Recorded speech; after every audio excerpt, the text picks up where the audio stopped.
สวัสดีเจ้าวันนี้เรามาป้ากับการพยากรณ์อากาศบริเวณภาคเหนือประจำวันอังคารตี21 ตุลาคม 2568 กันเจ้าก่อนอื่นนะเจ้าเราก็มาพอสภาพอากาศตีผ่านมาก่อนนะเจ้าแต่วันนี้ภาคเหนือของเราก็มีฝนตกเล็กน้อยในบางพื้นที่โดยตีมีรายงานปริมาณฝนสูงสุดเจ้าวัดได้ตี 7.8 มิลลิเมตรที่อำเภอเมืองจังหวัดพิจิตรเจ้าและวันนี้ก็มีประกาศเข้าสู่ฤดูหนาวปีพุทธศักราช 2568 กันเจ้าโดยฤดูหนาวปีนี้ของประเทศไทยจะเริ่มต้นวันที่23 ตุลาคม 2568 และจะสิ้นสุดประมาณปลายกุมภาพันธ์ 2569 เจ้าโดยประเทศไทยตอนบนก็จะมีอากาศหนาวเย็นใกล้เคียงกับปีที่ผ่านมา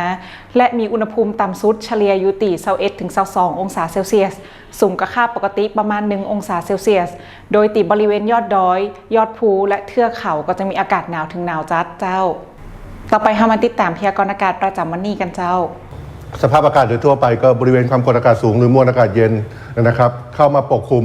ประเทศจีนตอนล่างครับและประเทศเวียดนามตอนบนนะครับส่งผลให้ภาคเหนือของเราในช่วงเช้านี้นะครับก็มีอากาศเย็นนะครับโดยเฉพาะทางตอนบนของภาคครับ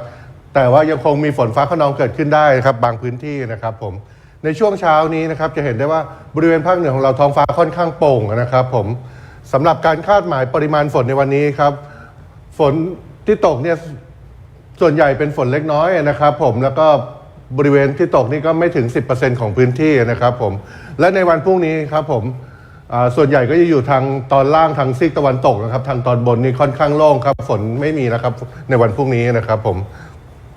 สำหรับการคาดหมายอุณหภูมิครับบริเวณภาคเหนือตอนบนช่วงบ่ายวันนี้อุณหภูมิสูงสุดอยู่ที่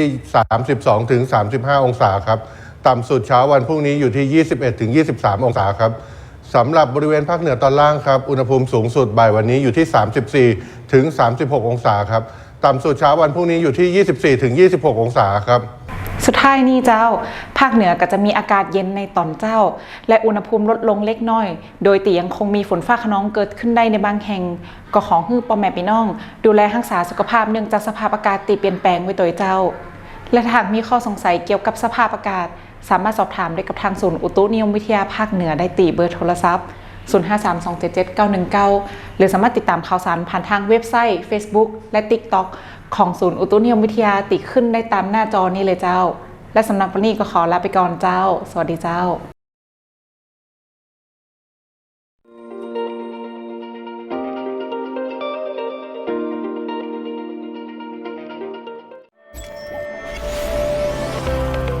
กรมอุตุนิยมวิทยาได้พัฒนาและเพิ่มประสิทธิภาพการปฏิบัติงานเพื่อให้บริการในรูปแบบดิจิทัล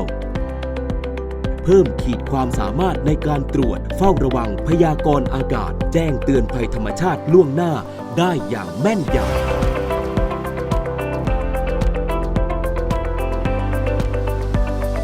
อุตุนิยมวิทยายุคใหม่แจ้งข่าวฉับไวใส่ใจปวงชน